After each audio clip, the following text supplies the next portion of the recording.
What is going on, guys? Thank you so much for tuning in to another episode of Track Attack with DeeO. This time we're riding my buddy Dom's 2014 YZ250F. Check out this text message from him. Those are texts I love to get. But without further ado, let's just hop right into the lap here. All right, here we go. This is our next Track Attack bike. You want to tell us anything about it? 2014 YZ250F. Nothing really done with it except for the suspension. Alrighty, and I saw you have a custom lever here. I like it. Yep, it's a bit broken. It's all fine. Alrighty, well, in the description or on the screen, I'll have your Instagram if people want to check out you riding it. So let's go have some fun on it. Thanks for letting me ride in it, bro. Here we come up to the finish line. This was my actual last lap on the YZ250F. Coming across here, look at this, got a little sketchy there. I almost met my death there. My dad got a nice view of it in third person. Back end just kind of slips out just a bit. Able to save it though, standing up, hammering down as best we can. Slowed down pretty early for this right-handed sweeper. It was getting kind of late in the day. It was pretty blown out, and then we go to this inside line. I've talked about it too many times. You guys are sick of hearing it. But we draw a nice line, able to get the power down on that 250F, trying to wring it out as much as we can. I started to take this outside line because the inside was so blown out. It was better to actually rail around that outside. Look over to the left, have Grant there throwing us the horns, I think. Catch this outside line coming up to the little triple camelback. Hook that nice and easy. Then we're going to kind of cut to the right. Kind of square up this corner, cut back across the track, power down, C-bounce that 250F, get out all the power we can, all the lift we can to hit that big triple. Coming across to the step up, then into the left-hander, not too awfully fast through there. Again, track was pretty hammered by this point. Coming to this corner, grab that far inside, nice and easy to turn on that YZ at 250F, up and over Scrub Hill. Try to power down and get through that section, get bounced a little bit more than I would have liked to, but then make the corner fine, land on the step up and hammer down into this back section. Again, this one you can see I was taking a different line than earlier in the day on the 125 when I was railing around the outside. Kind of cut back to the inside and just try and cut the track as much as possible. Not cut the track, but minimize the distance that we're actually going around. Power down through the second sand section. We're coming up on a sweet old vintage bike here. You're gonna see me pass.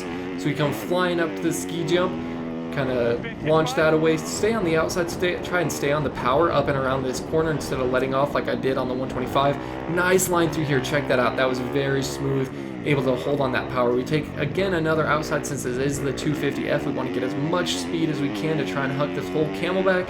Don't quite clear it, but not too far off, and then across the finish line.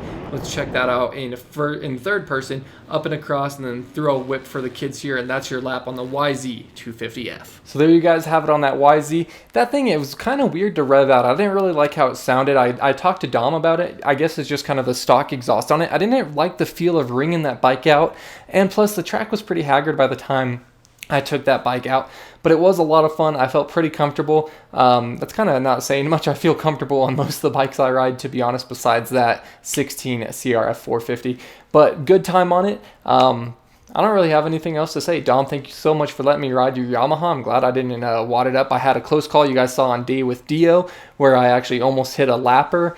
And I yelled at him, then I went back and apologized because I felt bad. But if you guys want to hear more of my thoughts on it, I do Track Attack, and then I also do DeeO Rides, where it's all the laps when I'm on the bike and I'm actually like talking about the bike here and there as I'm riding. Two totally different series. I just want to make that clear because I upload Track Attack and I upload DeeO Rides, and people for some reason think that I'm like reusing the same footage. I'm using one lap on Track Attack. DeeO Rides is all the footage.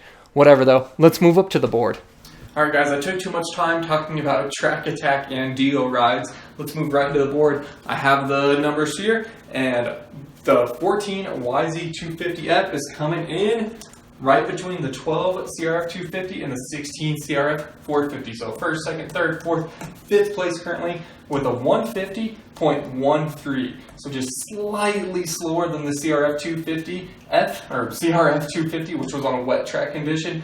Pretty good time though, so I'm pretty happy with that, especially for kind of how hagged out Aztec was when I rode that. But there you guys go. Hit that like button if you're enjoying Track Attack. I really think you guys are. I'm definitely enjoying it. It's getting some great feedback. Thank you guys so much for everyone who watches all these episodes. I hope it's making at least Aztec somewhat exciting since it's all these different bikes. Let's appreciate this list of all the different bikes I've rode. Donnie's 450, my own bike, Dalton's 250, Dahlm's YZ250, Justin's 16 CRF 450, Mike's 17 CRF 450, and Alex's Oni's WR250 and his KLX 140. Thank you guys all so much for letting me ride your bike. I'm getting more people every weekend who want to be on this, want me to ride their bike. It's really exciting for me. Thank you guys so much. And what you're going to see next is just the full lap on Dom's bike, no commentary, just the bike. Hope you guys enjoy. As always, take it easy. If it's easy, take it twice, and we'll talk to you later.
Track.